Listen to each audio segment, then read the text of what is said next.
Le 25 novembre 2023, le 25 novembre 2024, un an déjà depuis que Fally Ipupa a rempli Paris La Défense Arena avec 40 000 Africains, 40 000 warriors, et c'était une vraie fête de la musique. On en parle et c'est tout à l'heure, juste après le générique. Arrêtez la musique. Arrêtez. Katazoba.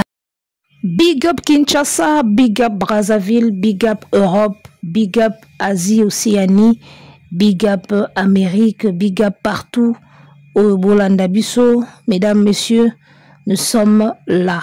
Boalwood TV, Katazoba, la chronique Intello, Eagle Woman, la gourou du temple. On est là avec un nouveau numéro et c'est un plaisir pour nous d'être là et de vous avoir. Restons ensemble, il n'y aura pas de soucis.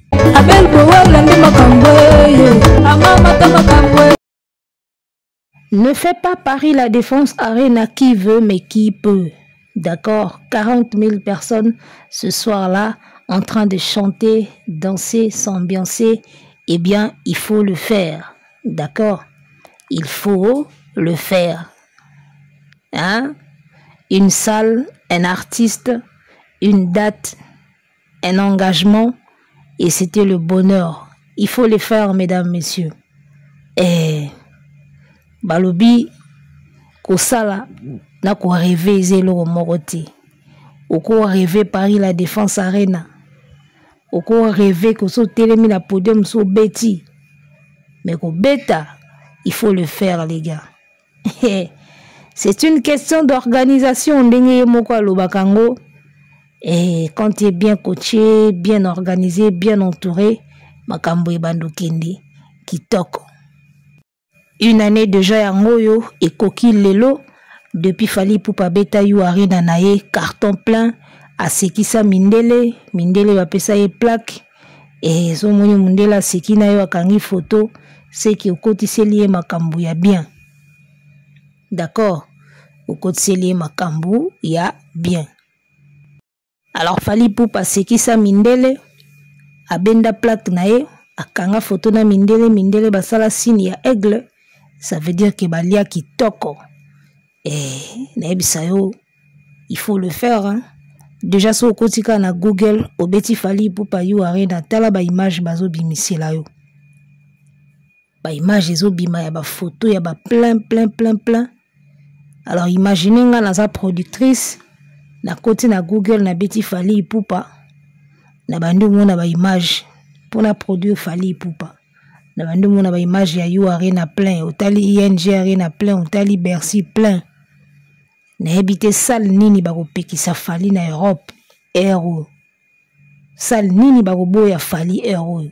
Obetika yu arena koti na Google tala photo, ba photo ya batunde bazo sepela, ba photo ya batundenge bazo baza plein quoi.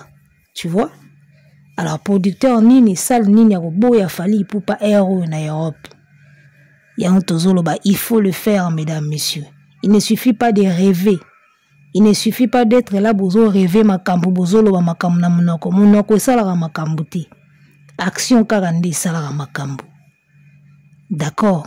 Beaucoup rêver, beaucoup salaba débat, beaucoup discuter. Place nyoso Fally robeta, yepia robeta. Mais va le faire. Kendo beta ngoti. Tozo ebisabino que palmarès est très important. Peut-être bisoté, mais bateau ba bengi ba producteur, bateau ba bengi ba tourneur, bateau wana ba tchekaka ba artiste kaka na popularité ya ba page na bango. Parce que tu connais pas. Oya boy ba ebisi ye fait rigola. C'est qui? Faut betat na Google à côté. Amona boy 1 million même pas na Instagram.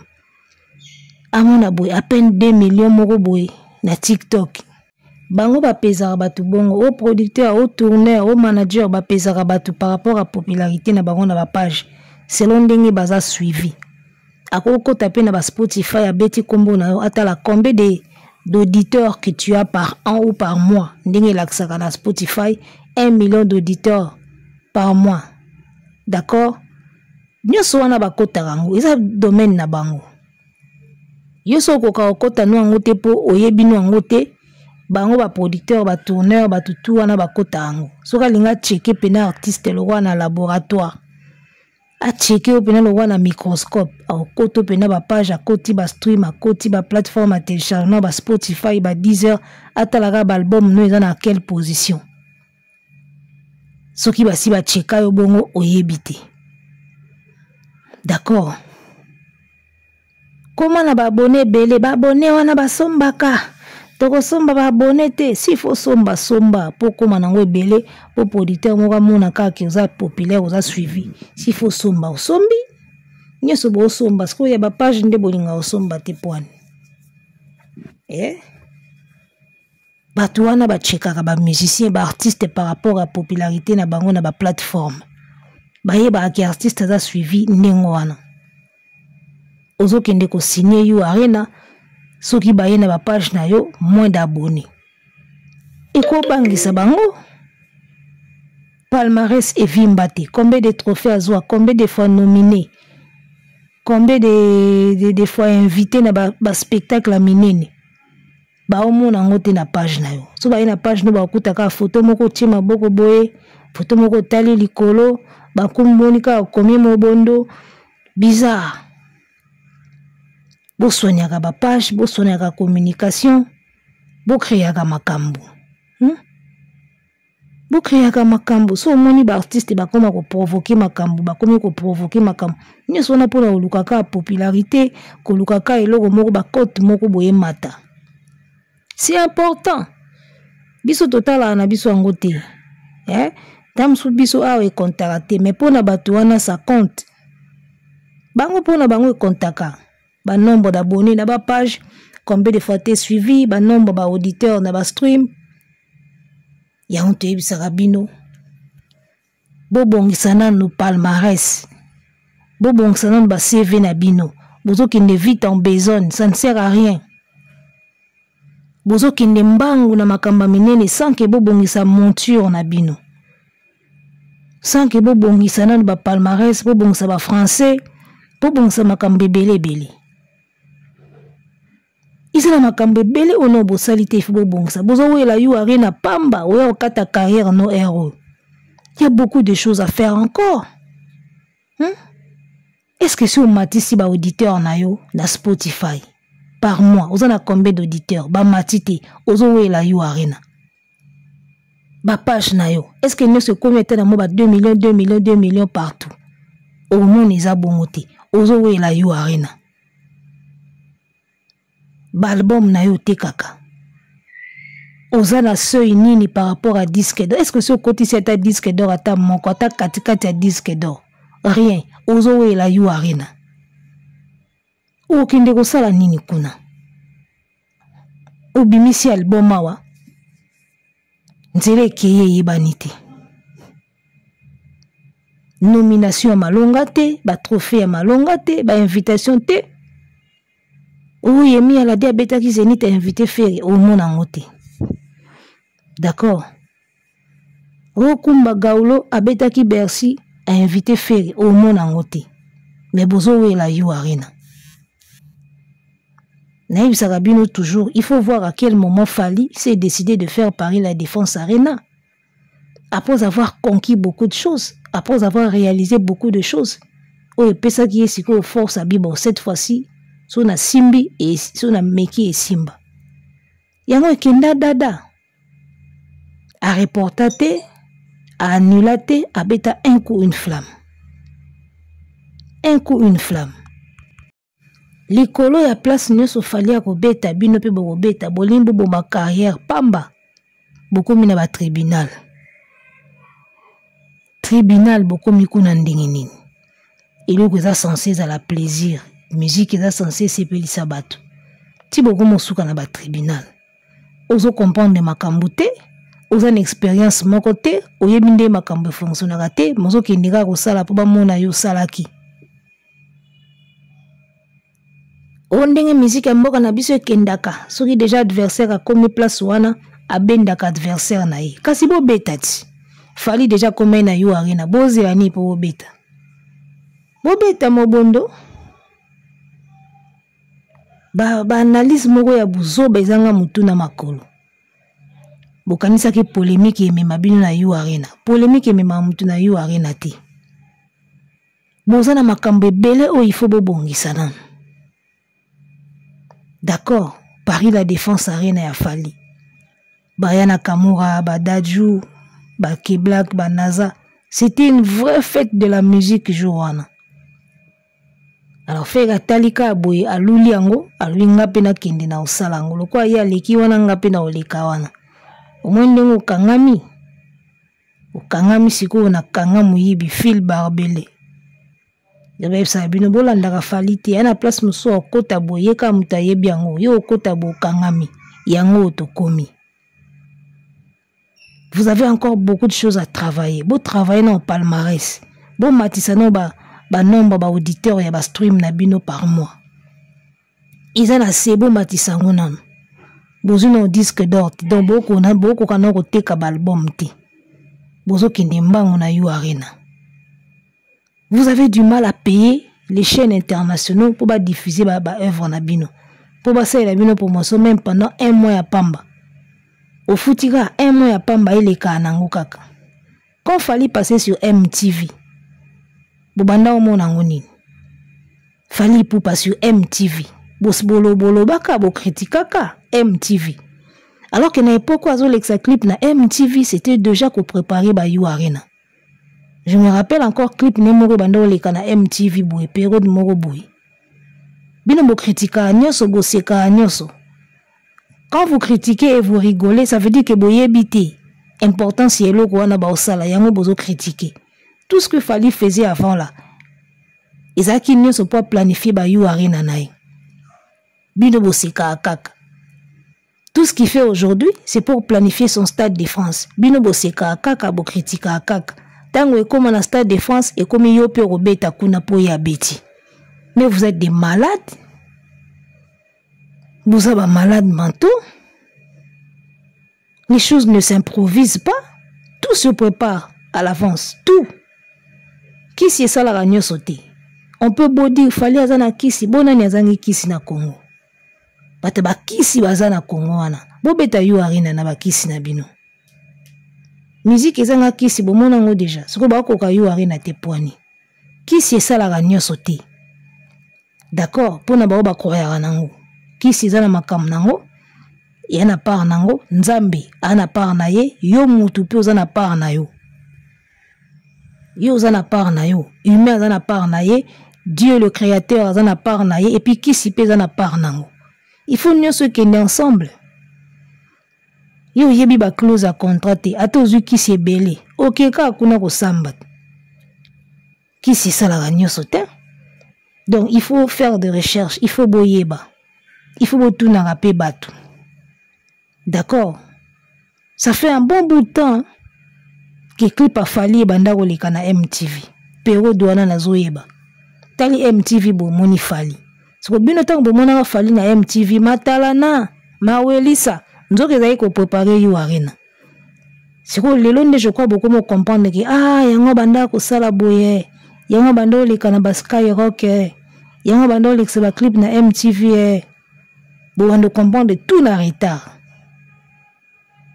Je vous avais dit le jour où vous ferez You Arena, des jours pour comprendre la grandeur ya fali. La répéter bien le ko na trop même dans la live na bino na bando yebisa bino. Na bi awa boche date na You Arena, si ko nde bo comprendre munene ya fali. Parce que je savais que vous auriez des difficultés. Et même si bobeta a concert wana, boyenga bobeta onka na ba koko so ebele. Soit batu balinga ba ya na bango comme il se doit. Die sale elingaki bima pena ba vide ya makasi, soit elinga ezaka ndeto komi boy, soit ba report ebele. Donc bolinga bozaka na ba difficulté pour na You Arena. Tout simplement pourquoi? Parce que ce n'était pas le moment. Tu n'as rien préparé avant, tu veux te lancer dans You Arena. Non, les choses se préparent, monsieur. Oui, ça, monsieur à Beauvant, les choses se préparent. Il faut s'organiser, il faut planifier, il faut un plan de bataille. Il faut établir, élaborer un plan. C'est quoi ton plan? Qu'est-ce que tu as fait comme plan pour comme na You Arena? Et mon ezati, olinka obeta kaka, logo mona muki. Si vous comprenez la musique, otiki okomi producteur, otiki okomi bailleur,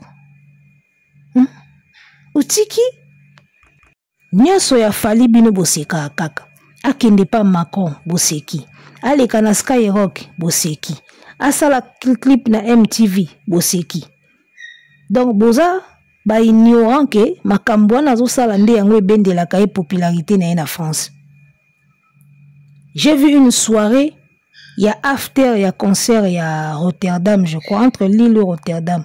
After moko basala ki VVIP, very VIP. Nebisiume, c'est mortel. Faut mon ndenge public ezo ganga, ezo yemba na artiste, faut mon bonheur na bilongi ya batu. Nebisi bidon. La troisième dimension, Marius Aloba, c'était pas fou. Mutu mususu azoloba makambu. Te mususu za po yebi mutu na bien. Bino boyaka bando contredire, bando boudé, boyebi mutu te. Bovanda na fali. Marius a master fali. Bino bovanda na fali te. Outi pa na bino, okomi fanatique ya Ferré, o découvrir chaîne moko YouTube, okomi ya ko défendre Ferré, ozobo ya makambu Marius Aloba. Master na yi. Te mususu yebi ndenge nini basala ba dimension na bango. Boya bozoya ko contredire. Dimension au fali azo koma na musique lelo. Bino bomo na ngote ke he moko te. Bomo na ngote ke moko te. Yaya. Je vous l'avais dit, jour boko mekana Paris la Défense Arena, c'est là où vous comprendrez la grandeur de Fali. Et j'espère que là où il est, mon abovant. Place azo vanda yemo ko azo yeba penake ouais master wana mystique. Place on ngana kangami ya le kangu vert a mystique. Ko finga c'est facile, ko boya mutu c'est facile, ko critiquer c'est facile. D'accord, ko sala sikoyo. Sika sikoyo luka banganga yango wana. Ekomi o bakosi o makitabu o nini te o tekinde te ozana orate wana popularité te fan base ekonda o tekite tout ce que fallait faire na France wana aleka na TV5 aleka na France 24 asala boy ba défilé bino bomona ka matalana c'est du matalana mais un artiste doit se vendre. Matalana fait partie de la promotion de l'artiste. Yo quand il fallait akenda ngo poani pour se vendre. Pour se faire voir, produit babomba angote. Produit babomba angote. Artiste aza produit. Jamais produit à côté ka batambola na ona saki okangi. Kuanga kutu bazwaka moko bapandi yango makasa batiki yango polele. Pobomona. Un artiste doit s'exhiber, doit s'exposer, doit se vendre. Il faut ba mona kaye. Matalana wana bolubaka wana yango wana ndi artiste fois sala. Yo mikanga kanga mi bomba obatama bato yamba téléphone te obatama maso bat bayo zo batama ba okeno wapi na ko batama zo mi bomba wana yo kanisa yango ndeki star beta yo arena totala yo muto batama yo muta matalana te omoni ke basal logo ba yo arena ezana besoin un bon matalana basal logo la ba yo arena ezana besoin ya un bon matalana une bonne dose ya matalana. Yebisanga qui va acheter un produit qu'il ne connaît pas. Nana salango. Tu vas donner ton argent pour acheter un produit que toi tu ne connais pas, que tu n'as jamais vu. Il faut ba monango, ba yebango. Et toi en tant qu'artiste, osa produit. Il faut ba monako, ba yebakayo, pour ba sombayo. Un produit qu'on n'a pas vu. Nana obim sambongo po sombango. Fait que c'est un produit qu'on n'a pas assez vu. Muto obim sambongo boya o sombango po sa nangoni. Monique matalana wana bosekaka yango na ndi makambo. En tout cas cette fois soki moi mbale on a changé sa façon de faire c'est que c'est fini bolongo na bino bagoloa. Les conséquences corrigent mieux que les conseils bakolo baloba. Soki ba mekaki ko tia date na yo arena te ti sikonde ba obetela bisonka na munoko. To robetango fera robetango ezelo kote sal nyoso falia robeta fera robeta so ba mekaki ko tia date te. Nde lelo ba oyembela bisonka bongo na munoko. Lokola bake ba moni ba sentir kiza mozindo ya omoni mwa kimi ekoti na mboka boy. Il faut le faire les gars. Kolobango na munoko c'est facile. Arobetango tokototolango sold out 2 jours.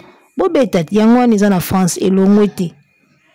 ba déplacer en oteza kuna bokendo beta so ba benga na ibino tende tiero botila bisoka munoko to beta ngo fera beta ngo ezelo côté partout ya beta fera pe beta 2 jours sold out 2600 billets pamba boteki mais banda oganga déjà 2 dates ba pe bino 2 dates ya You Arena boama boma hein? Donc voilà, celui qui fait il fait. Celui qui parle n'a qu'à parler. Fali est dans l'action et pas beaucoup plus dans le parlement. Ba parlement debout, ba parlement assis. Izanga tina, izanga mutuna makolo. Il faut être beaucoup plus dans l'action et garder silence. C'est beaucoup mieux. Ça vous apprendra les gars. Alors, encore une fois de plus, bravo à l'artiste Fally Ipupa, le numéro 1 de la musique congolaise, le number 1 de la musique africaine. 25 novembre 2023, 25 novembre 2024, une année à You Arena, ça se fête. Bon, mais là, champagne, bon, mais là, bière, vin, whisky. Parce que, oh, il y a ça là. Ils ont qui fierté africaine, jouana. Et bon, mais qui beaucoup quitté, oh, il y a coca, faut bangaye. Donc voilà, un an à Fally Ipupa na You Arena. Bientôt Stade de France, vous allez déjà vous avez na ba carte bancaire, vous allez déjà prêt parce que kunande final à Makambo. Na minute le roi ba kisi bango tembeza ya kolala. Mais na Stade de France tembende okufa siko jowana. Là maintenant tembe diminue, tembe kiti moi muki, mais za kaka. Siko Stade de France nde tembe nie ici libela. Arrêtez la musique. Arrêtez quoi?